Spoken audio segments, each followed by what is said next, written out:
this vicious cycle of inequity will soon be broken.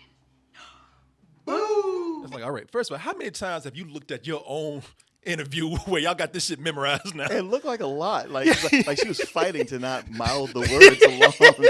It sure did. Because she, at the beginning, she was looking at this. She looking down. You see, look at it. She like, damn, I'm good. Like, because that doesn't look that's live. Like, she got that shit pre-recorded. Like, they watch this shit every morning while they making breakfast. You know, when she leaves the room, the dog's looking at the dad like, God damn, I'm tired of this shit, ain't you? Yeah. Just go with it. She's going to be leaving soon, honey. Just let her go. Just let her do her thing.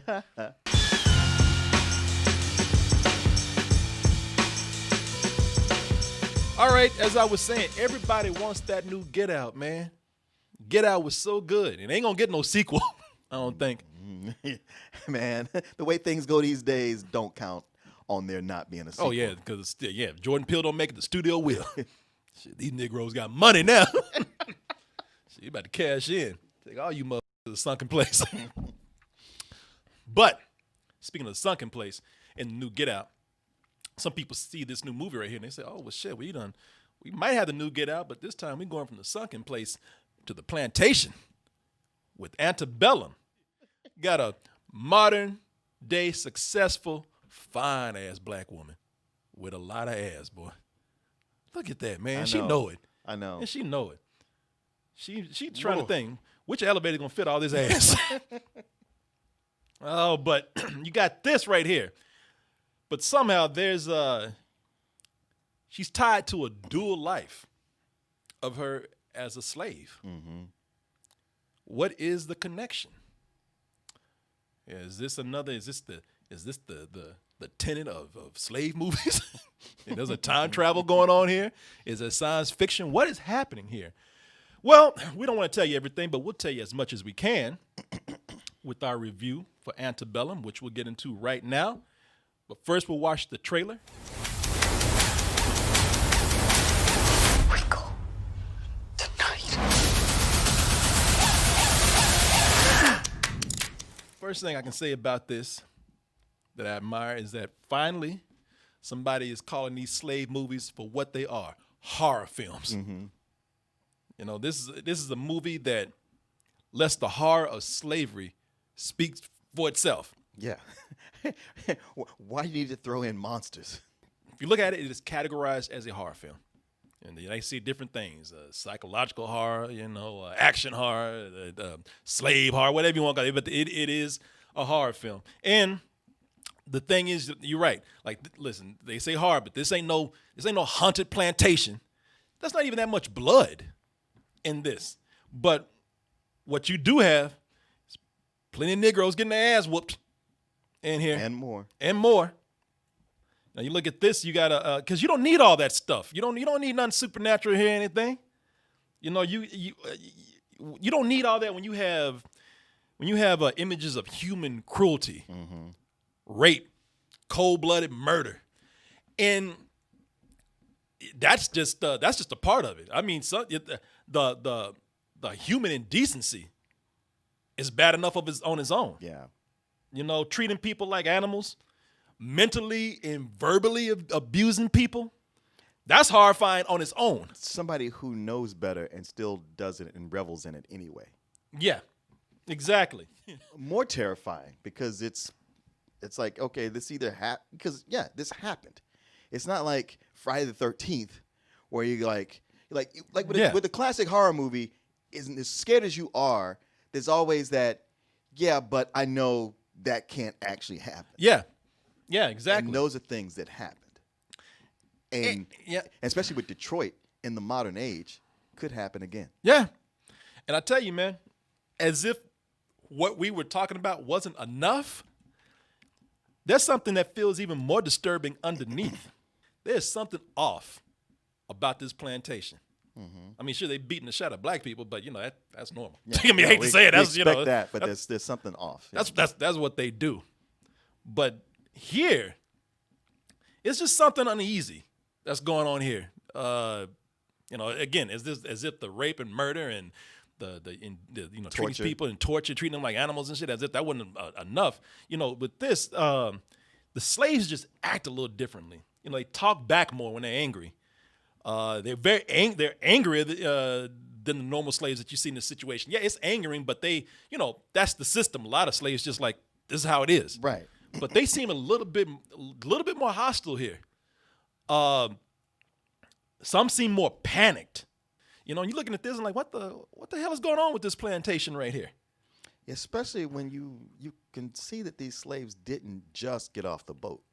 Yeah, it's like they're like y'all ain't new to this shit. I mean, I hate to tell you, you know, you know, this has been going on for centuries. Y'all should be kind of used to getting these ass whoopings by now. I'm not making light of it, but it's just kind of like, why y'all looking so crazy about this? You know, they hint. Janelle Monae in the movie, she plays. They hinted that she has led an escape with some other slaves, and they were all caught. And when she's brought back, she's even told that she has a different name. Her name is Eden. And even though it looks like she sucks at escaping, for some reason, everybody's looking at her like she's the next Harriet Tubman. What is the plan? You think I haven't tried? What has that ever gotten us? Shit, right now, live. Shut the up. Weren't you just anxious through that whole scene? just one going like, can you just please shut the fuck up? I was like, yeah, please shut the fuck up. And Janelle Monae is gonna be like, shit, I'm trying to meditate. This is the only peace I get this time of day. You still be with me. Hey, get this bitch! Hey, she's trying to escape. Get her! Okay, I'll be quiet. No, hey! You want to around? I'll tell you, leave my ass alone. That's Kiersey Clemens. I didn't recognize her. Did you recognize her? No, but she looks like somebody I know. That's why it was throwing me off. Really? Yeah. What, like your daughter? No. Oh, no. Actually, it's one of the toasties we met in L.A. Really? Yeah. That's the girl that was in Dope. Ah, okay. Yeah, and she's really good, man. Yeah. I tell you, her and I'll talk about Janelle Monae in a little bit, but there's some really good performances in here. Janelle Monae is very good. Yeah. No, she need to quit all that singing bullshit and just act. She said, "Why not do both?" I mean, I guess. Man, she got everything. She does. She got looks. She can sing. Mm-hmm. She can act. Got more ass than I do. I mean, damn, I'm jealous, man. She's amazing. She's an amazing talent, man, and she's an amazing dramatic actress. She's very good. Yeah, she's really good. I mean, she gives it her all. It's small details in scenes like that keep hinting at somewhat of a bigger secret that's going on that'll make you say, because you look at it like, oh shit, you know what? This is what it would be like if M. Night Shyamalan directed a slave film. Right. Okay, because a lot of this is really, it's very, very quiet performances for a long time. There are a lot of things where the atmosphere just kind of speaks for itself. You know how M. Night Shyamalan just kind of, the dialogue is quiet, the characters are just kind of subtle. Mm-hmm. He creates a lot of mood. That's the same thing that's happening here, man. Cinematography. We're talking about in his good movies. Yeah, exactly. Yeah. Because I'm looking at this. Well, the way they open and bring you into it. Yeah. You're like, oh, all right, this is we got some talented people here. This is not just some old bullshit. Well, the atmosphere and the cinematography just already adds to what is already an oppressive environment. Yeah. When they out there picking that cotton, you feel that heat. Mm-hmm. It's very unsettling at night. The Confederate soldiers are always going around with torches, always making this eerie atmosphere. It's a little bit too harsh to be the next Get Out, because I can't say it's always entertaining. No, but no. Looking at it, I was like, but it could be brilliant on its own. And then they switch to modern times. Now, I don't know how you feel about the movie, but at this point, that's where things take a turn in the film. I'm trying not to say a whole lot, because where things do go, that's when you need to sit back and just you need to discover on your own if you don't want things spoiled for you or ruined for you. So I won't say too much. I'm definitely still very interested in what's happening. I mean, they're in modern times. What is going on? Why all of a sudden, they go from this slave atmosphere to she's waking up with a family. Nice job.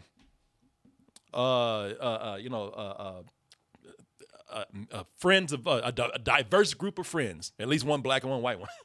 Yeah, she's Very successful. successful and famous. But at this point, I was talking about subtlety in the performances and the hints that they drop. When they go to modern times, this is where subtlety says, "All right, I'm gonna go on break. Y'all do what you do." This is in modern times is where Janelle Monae becomes Veronica, or that's who she really is, Veronica. Veronica is a best-selling author. Success, she's got a great family. She's got a kid. She's got a great husband. She's got a great life. She's going around doing lectures and stuff, and the book is selling well. But it's at that moment where the movie, for me, starts to become a little bit too preachy. The movie stops to actually, at one point, give a speech. This is supposed to be her on a show, like a morning show, like MSNBC or something. But at this point, she gets on, and it really feels like, all right, it doesn't feel too natural. It feels like the movie did stop for her to deliver like a speech about race. That this vicious cycle of inequity will soon be broken. Boo! It's like, all right, first of all, how many times have you looked at your own interview where y'all got this shit memorized now? It looked like a lot. Like she was fighting to not mouth the words along. It sure did. Because at the beginning, she was looking at this. She looking down. You see, look at it. She like, damn, I'm good. Like, because that doesn't look that's live. Like, she got that shit pre-recorded. Like, they watch this shit every morning while they making breakfast. When she leaves the room, the dog's looking at the dad like, God damn, I'm tired of this shit, ain't you? Yeah. Just go with it. She's gonna be leaving soon, honey. Just let her go. Let her do her thing. It'll be all right. I'm not saying it's something that we shouldn't hear. Definitely not. And it's really cool when she's in scenes with her daughter, trying to explain, why people are like this. I thought it was a very touching scene. Sometimes what looks like anger is really just fear. I'm not saying it's something that we shouldn't hear. I just didn't feel like it was naturally woven into the story at that moment. It didn't bother me. Okay, keep going. Oh, okay. Shit, you got both of us like looking like this. That's the theme of it tonight. Yeah, keep going. She is that kind of person who is, in the public eye and all about that. And it bears explaining what comes later. Yeah, even with her being in the public eye, that was a problem for me as to why this was happening. Because even look, it's not even with the speeches or anything. I think where it was doing fine. The movie was speaking for itself. Even on the horror level, it seemed like they doing too much. They doing shit that ain't even necessary. Listen, small spoiler here, and I already said this. There's nothing supernatural about this, okay? Sci-fi, maybe. Fantasy, could be. I'm not saying. But supernatural, no. Well, it's funny. When like watching this, it's harsh. Man, it's kind of it borders on torture porn, where I was like, I think this is well done, but I'm having a hard time watching it.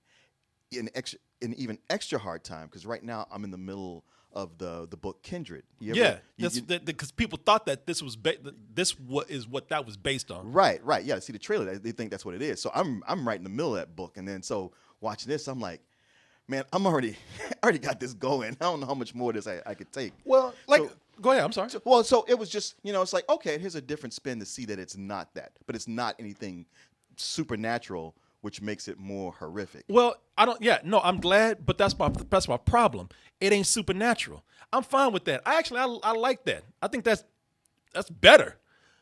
But why the are you crowbarring in the creepy ghost girl? They had this little girl come in here that which feels like they're trying to do something supernatural, and to me, it didn't even have. Maybe you can explain it to me, but it looked like this shit didn't even have anything to do with the movie.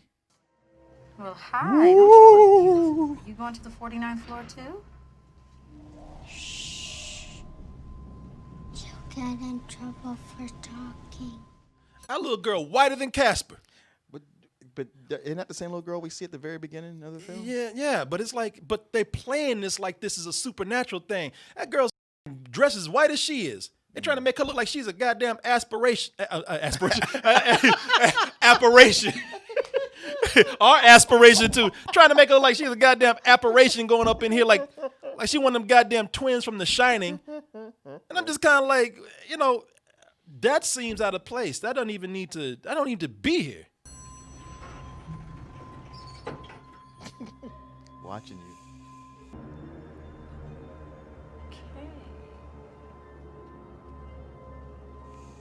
Okay, that shit had nothing to do with the story except for her to walk backwards out that elevator looking crazy and freak people the f out. At least that's what I saw. I know there's a connection, but I'm like, that just felt tonally off. I don't know.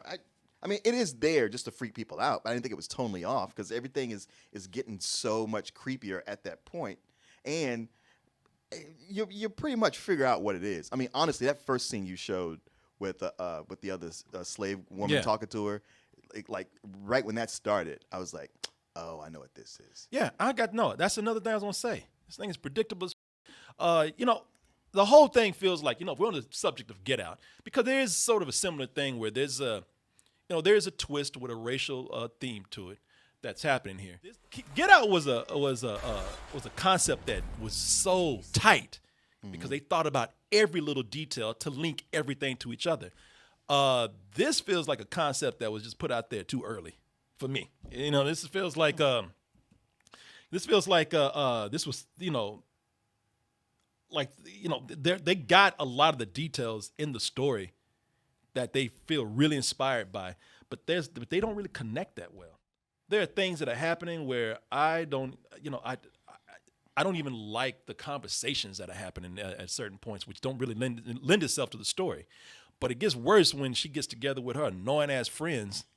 Now I don't know what you thought about them. I'm trying to look up their names. Lily Cowles, I think is one of her friends, and Gabourey Sidibe. Sidibe is the other one, and Gabourey Sidibe got on my nerves, man. It's like because she plays the funny friend that the comedic relief, or the comedic friend whose comedy comes in through being obnoxious. Yeah, maybe I won't bullshitting. Hey man, calm down. Because honestly, watching the whole time, I was entertained because I was like, I miss Danielle. Because they just reminded me of her when she's with her friends and what they do. Yeah, well, we ever get kidnapped, we know we can't depend on Danielle. Of course not. Danielle! Baby, on the juice. Yeah. Titties out the window and shit. She would actually look at us and we, Danielle, help! Yeah, look at these titties! I know. No, Danielle! Yeah, she'd do that, her little signature move that. Like, I'm dead. I can handle the flaws in this if I felt like things came together well. But the end, I hate the ending of this. I think the ending of this is horrible. Because the movie, first of all, it started out with the best of M. Night Shyamalan, and then by the end, we got the worst of M. Night Shyamalan, because as we said, this is completely predictable. By the middle of it, I'm just like, all right, I know where this is going. There are certain things that just bother me as it went along. The villains do dumb shit. If you're doing the things that they are doing here, if you are conducting these kind of actions, why would you leave certain things lying around like you're doing? You ain't gonna do that shit unless you're stupid, or unless they write the characters to be stupid so that you can actually make it convenient for the heroes to figure out some kind of thing. And the ending of this is so heavy-handed. From the imagery to the song that has the words to go with the imagery, to the end credits that has another speech. It makes the twist seem dumber than what it already is. I mean, because once they show you what's going on, it was like, well, okay, what these people were doing was stupid in the first place. And how can you get away with all, like, none of this makes sense. Like, for me, if the movie was better, I think I could not ask so many questions, but there's just no way, especially when you see the imagery at the end, it's like, oh, this. No, there's no way at all that they could do this. It's too bad because, like I said, I really think Janelle Monae is great in this. And there's some good performances in here. And I do think the first half is awesome.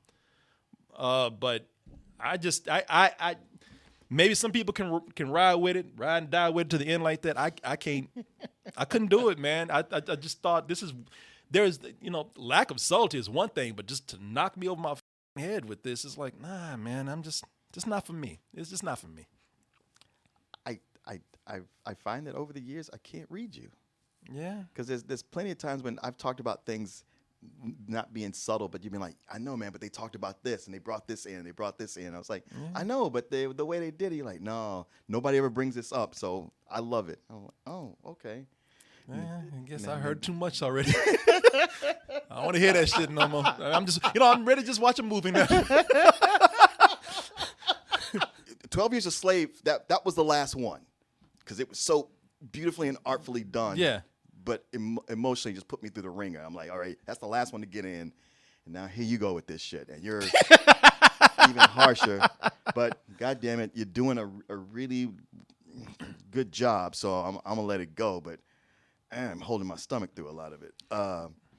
And all the things you talk about the second half, most of them are true. Now, some of them I don't necessarily agree with, and others I'm like, it didn't bother me that much. Yeah. But it does become, like, I feel like this is more of a thriller than a horror movie, except once you start to get to the third act, then it starts following things from horror movies, where it's more about, it's easier to predict what's going to happen.